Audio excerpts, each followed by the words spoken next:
head coverings. మరి తలకు ముసుగు వేసుకోవడం. How far do you have to put? Do you have to cover this much? If you cover this much, is God going to punish you? Or even this much? How much do you have to do? Is there a requirement? అయితే ముసుగు వేసుకోవాలి అనుకోండి, ఎంత మట్టుకు ముసుగు వేసుకోవాలి? ఇక్కడ వరకు వేసుకోవాలా, ఇక్కడ వరకు వేసుకోవాలా, లేక సరిగ్గా వేసుకోకపోతే దేవుడు మనల్ని శిక్షిస్తాడా? So people, they make it such a mandatory thing. You have to cover your head. You have to cover your head. Or what? If I don't cover what? ఈ ముసుగు వేసుకోవాలి అన్నటువంటివి చాలా తప్పనిసరిగా చెయ్యాలి అన్నట్టుగా చేసేస్తూ ఉంటారు. అసలు అది ఎందుకు చేయాలి? And then there's another tradition, taking off your shoes. మరొక సాంప్రదాయం కూడా ఉంది, చెప్పులు తీసివేయడం. They always quote, you need to take off your shoes because this is holy ground. ఇది పరిశుద్ధమైనటువంటి స్థలం కనుక మీరు చెప్పులు తీసివేయాలని పదే పదే చెప్తూ ఉంటారు. You know, elders today in the church, they pride themselves in tradition. ఈ రోజు సంఘాల్లో పెద్దలు అనేటువంటి వారు కూడా సాంప్రదాయాలు అతిశయిస్తూ ఉంటారు. Let's go to Mark chapter 7 verse 13. Mark సువార్త 7వ అధ్యాయం 13వ వచనాన్ని చూద్దాం. You know, like I said, Pastor Vinod was talking about this just before I came up to preach. నేను వాక్యోపదేశానికి రాకముందు పాస్టర్ వినోద్ గారు ఈ అంశాన్ని గురించి ఉపదేశించారు. Let's read. Making the word of God of none effect through your tradition which you have delivered, and many such like things you do. మీరు నియమించిన మీ పారంపర్యం వలన దేవుని వాక్యం నిరర్ధకము చేయుదురు, ఇటువంటివి అనేకములు మీరు చేయుదురని చెప్పెను. Jesus, he was talking to the Pharisees. యేసుప్రభువు వారు పరిసయ్యులతో మాట్లాడుతూ ఉన్నారు. The Pharisees, they made the Sabbath into something that was impossible to keep. ఈ సబ్బాతు దినాన్ని అసలు ఆచరించడానికి అసాధ్యమైనటువంటి నియమాల్ని పరిసయ్యులు విధించారు. Like Pastor Vinod said, you couldn't walk a certain distance on the Sabbath because that would be considered a work. Pastor Vinod గారు చెప్పినట్టుగా Sabbath దినాన కొద్ది దూరాన్ని మనం నడవలేము, ఇలా నడిచినట్టయితే అది మీరు పని చేసినట్టు అవుతుంది అని అనేవా. You know, there was even another command for their Sabbath which said you couldn't clean yourself after using the restroom because that's considered a work. ఆ సబ్బాత్ దినాన్ని గురించి మరీ కఠినంగా వారు నియమించింది ఏంటంటే మనం బాత్రూమ్కి వెళ్ళిన తర్వాత అది శుభ్రం చేసుకోవడం కూడా పని చేసినట్టు అవుతుంది, కనుక సబ్బాత్ని ఉల్లంఘించినట్టు అవుతుంది అనేవా. That's how dumb they made the Sabbath of that day. ఆ రోజుల్లో సబ్బాత్ని ఆ రీతిగా చేసేశారు. But did you know that Christians today do the same thing in church? అయితే ఈరోజు సంఘాల్లో క్రైస్తవులు కూడా అలాంటివే చేస్తూ ఉన్నారు. They pride themselves on traditions, on things that they do because they think that they're a good Christian if they do this. సాంప్రదాయాలు వారు చేస్తున్న పనులను బట్టి అతిశయిస్తున్నారు, అలాంటివి చేసినప్పుడే మంచి క్రైస్తవును అని అనుకుంటారు. We'll talk about these traditions a little bit now. ఈ ఆచారాల గురించి కొన్ని మనం చూద్దాం. I don't have too much time, so we'll be quick. సమయం ఎక్కువ లేదు కనుక చాలా త్వరగా ఈ అంశాలు మనం చూద్దాం. Let's go to 1 Corinthians chapter 8. మొదటి కొరింథీ 8వ అధ్యాయము. So I don't have time to read the full chapter. We're not going to go through the chapter, but I just want to say what this chapter is about. ఈ అధ్యాయం అంతా కూడా చదవడానికి మనకు సమయం లేదు, కానీ క్లుప్తంగా ఈ అధ్యాయంలో ఏముందో మీకు చెప్తాను. This is talking about food offered to idols or prasadam. మరి విగ్రహాలకు అర్పించినటువంటి ఆహారాన్ని గురించి ఇక్కడ రాస్తా. This is basically saying that if you eat food offered to idols and you feel like it's wrong, don't do it.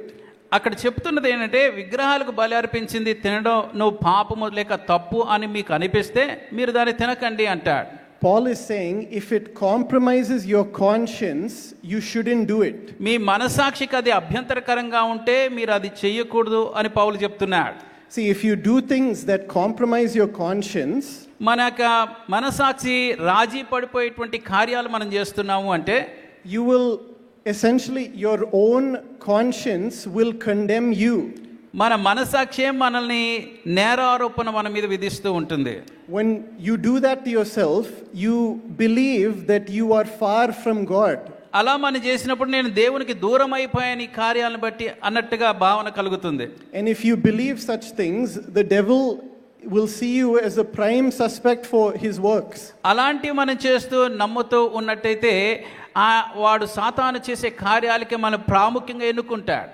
He wants you to condemn yourself in your conscience. మన మనసాక్షిలో మనం గద్దించబడి లేక నేరారోపణ మనం విధించుకుంటూ కృంగిపోవాలని వాడు ఉద్దేశిస్తూ ఉంటాడు. And that's why if you're constantly doing things that compromise your conscience, I suggest that you stop doing it. అందుకనే నిరంతరము లేక పదే పదే మన మనసాక్షి విషయంలో రాజీ పడేటువంటి కార్యాలు మనం చేస్తూ ఉంటే దయచేసి వాటిని చేయకుండా ఆపివేయమని మేము ప్రోత్సహిస్తూ ఉన్నాను. So Paul is saying here in 1 Corinthians chapter 8 that if you eat food offered to idols, మొదటి కొరింథీ 8వ వచనంలో విగ్రహాలకు బలిగా అర్పించినవి మీరు భుజించినట్టయితే, and if you eat the food and your conscience is compromised, then you will condemn yourself for doing it. అలాగా మీరు తిని మీ మనసాక్షి మిమ్మల్ని గద్దించినట్టయితే మీరు నేరారోపణ భావన మీలోనికి వస్తుంటుంది. And if you're doing that, that's going to ultimately hurt you only. అలాగే మీరు కొనసాగినట్టయితే అది మిమ్మల్ని గాయపరుస్తుంది చివరికి అంటాడు. And he even says, if it offends those around you, also don't do it, because others have weaker consciences than you do, he says. అలాగ మీరు చేస్తున్నప్పుడు మీ చుట్టూ ఉన్నటువంటి వారికి అభ్యంతరకరంగా ఉంటే వారు బలహీనమైనటువంటి ఘటంగా ఉండొచ్చు కనుక మీరు భుజించొద్దు అంటాడు. But not once, not a single time does he say that God is going to punish you for eating that food. అయితే ఎక్కడా కూడా అది మీరు తిన్నందుకు దేవుడు మిమ్మల్ని శిక్షిస్తాడు అని మాత్రం పౌలు చెప్పలేదు. God will not punish you for doing that, neither will you go to hell for doing that. అలా చేసినందుకు దేవుడు మిమ్మల్ని శిక్షించడు లేక నరకానికి కూడా మీరు వెళ్ళరు. But I know that there are other places in the New Testament where it talks about prasadam. So let's go to all of those and speak about it today. కనుక నూతన నిబంధనలో మరి కొన్ని వాక్య భాగాల్లో ప్రసాదం గురించి లేక బలులు అర్పించిన దాని విషయంలో రాయబడి ఉన్నాయి. అవి మనం కొన్ని చూద్దాం. Go to Acts chapter 15 verse 19. అపోస్తల కార్యం 15వ అధ్యాయం 19వ వచనం. This is the apostle James. He's telling the believers what he thinks. అపోస్తలుడైనటువంటి యాకోబు విశ్వాసులతోని తన ఉద్దేశాలను చెప్తూ ఉన్నాడు. Wherefore my sentence is that we trouble not them which from among the Gentiles are turned to God. కాబట్టి అన్యజనుల నుండి దేవుని వైపు తిరుగుచున్న వారిని మనము కనిపెట్టక but that we write unto them that they abstain from pollutions of idols and from fornication and from things strangled and from blood. విగ్రహ సంబంధమైన అపవిత్రతను జారత్వమును గొంతు పిసికి చంపిన దాన్ని రక్తమును విసర్జించుటకు వారికి పత్రిక రాసి పంపవలనని నా అభిప్రాయం. See, here you might be saying that, oh, here it says you shouldn't eat this food, no? Don't eat pollutions of idols, no? ఇటువంటివి అపవిత్రమైనటువంటివి లేక మరి తినకూడదని ఇక్కడ రాయబడి ఉంది కదండి అని అడగొచ్చు మీరు. Please, let's look at the context of this. ఆ సందర్భ సహితంగా ఈ వాక్యాన్ని మనం గమనిద్దాం. This is talking about new Gentiles who are just now becoming Christian. కొత్తగా అన్య జనాంగం నుంచి క్రైస్తవులుగా అయినటువంటి వారి గురించి ఇక్కడ రాయబడుతుంది. They're new Christians, so their conscience is not developed enough. వారు అప్పుడే కొత్తగా క్రైస్తవులు అయ్యారు, ఇంకా వారి మనసాక్షి లేక వారి ఆత్మీయ స్థితి ఇంకా బలపడలేదు. If they eat these foods, they'll start getting confused. Is this right? Is this wrong? ఇటువంటివి వారు తినడం ఆరంభించినట్టయితే వారికి కలవరం కలిగి ఇది సరేనా కాదా అన్న అయోమయ స్థితిలోనికి వెళ్ళిపోతారు. Back then Christianity was still very new, so we had to give these guidelines for new Christians. ఆ దినాల్లో క్రైస్తవిక నూతనంగా ఆరంభమై కొనసాగుతుంది కనుక నూతన క్రైస్తవులకి ఇలాంటి వివరణాత్మకమైనటువంటి అంశాలను వారికి చెప్పాల్సి వచ్చింది. And if you're a new Christian, you specifically, if you're just now became a Christian, I also suggest that you listen to this. మనం కూడా ఒకవేళ కొత్తగా ఎవరైనా క్రైస్తవులు అయితే దయచేసి మీరు కూడా ఈ మాటను జాగ్రత్తగా ఆలకించాలని కోరుతున్నాను. But again, he never says once that this is wrong because God is going to do something to you because you ate this food. అయితే జ్ఞాపకం ఉంచుకోవాల్సిన విషయం ఏంటంటే మీరు ఇలాంటివి తిన్నారు కనుక దేవుడు మీకు ఏదో శిక్ష విధించేస్తాడు అని ఎక్కడ కూడా ఆయన రాయలేదు. Let's go to one more reference. Go to Revelations chapter 2 verse 14. మరొక వచనాన్ని గమనిద్దాం. ప్రకటనల గ్రంథం 2వ అధ్యాయం 14వ వచనం. But I have a few things against thee, because thou hast there them that hold the doctrine of Balaam, who taught Balak to cast a stumbling block before the children of Israel, to eat things sacrificed unto idols, and to commit fornication.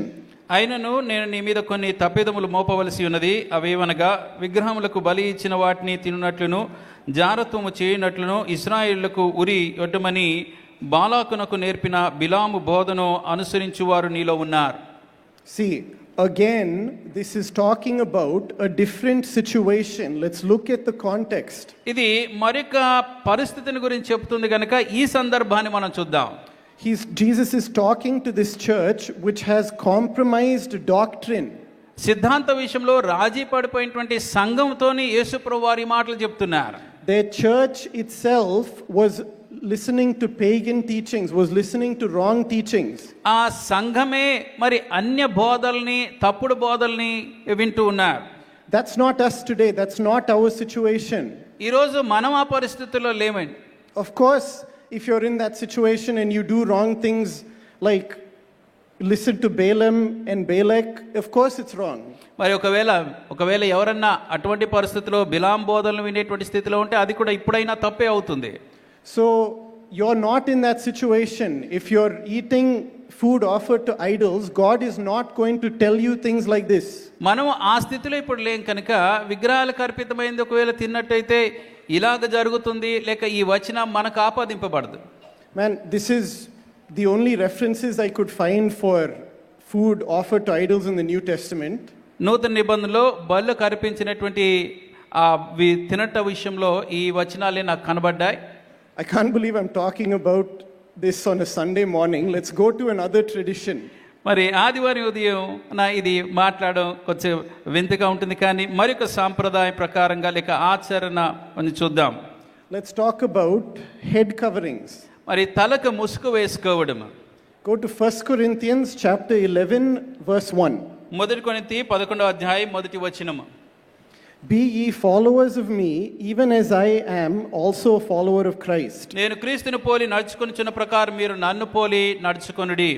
See, Paul, he's telling the Corinthians that follow him as he follows Christ. పౌలు కొరింథీయులకు చెప్తూ తాను క్రీస్తుని పోలి నడుచుకున్న ప్రకారం తనని పోలి నడుచుకోమని సంఘానికి చెప్తున్నాడు. So Paul, to give a bit of context, he's teaching the Corinthians the things to do in church. ఆ సందర్భం ఏమిటి అంటే సంఘములో వారు ఏ రీతిగా నిర్వహించుకోవాలి, ఏ విధంగా ఉండాలి అన్న విషయాలను వారికి నేర్పిస్తున్నటువంటి సందర్భం.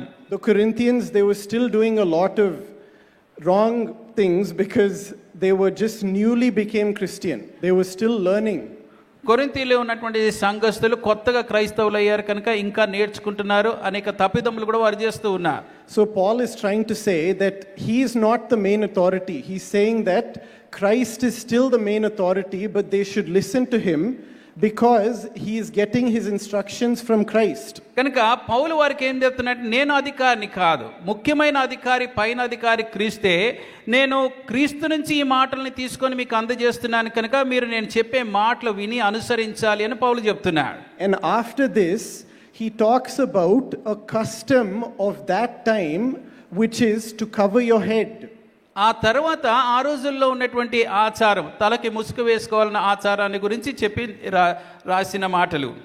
If you read this in the original language, this is saying a wife who submits to her husband wears a head covering. Is the custom of that time is what he's referring to. ఈ మాటలు మన మూల భాషలో చూసినట్టయితే ఆ ప్రాచీన లేక ఆ సాంప్రదాయ ప్రకారంగా ఒక భర్తకి భార్య లోబడి ఉన్నప్పుడు తల ముసుక్కొని ఆ లోబడేటువంటి తనాన్ని కనపరిచిన మాదిరిని చూపిస్తూ ఉన్నాడు. Man, that's a custom of that time. It's not saying that you have to mandatorily cover your head every time you come to church. అది ఆ రోజుల్లో ఉన్నటువంటి సాంప్రదాయం కనుక ఈ రోజు మనం మందిరానికి వచ్చినప్పుడు అల్లు కూడా ముసుగు వేసుకొని ఉండాలి అనే అర్థం కాదండి. But Christians were so eager. They just wanted something to do that they made it a law. అయితే ఇక్కడ క్రైస్తవులు ఏదో ఒకటి కొత్తది కావాలి అనుకున్నట్టుగా, మరి ఆచరణలు కావాలి అన్నట్టుగా ఈ అంశాన్ని తీసుకొని ఒక కట్టడిగా విధించేసుకున్నారు.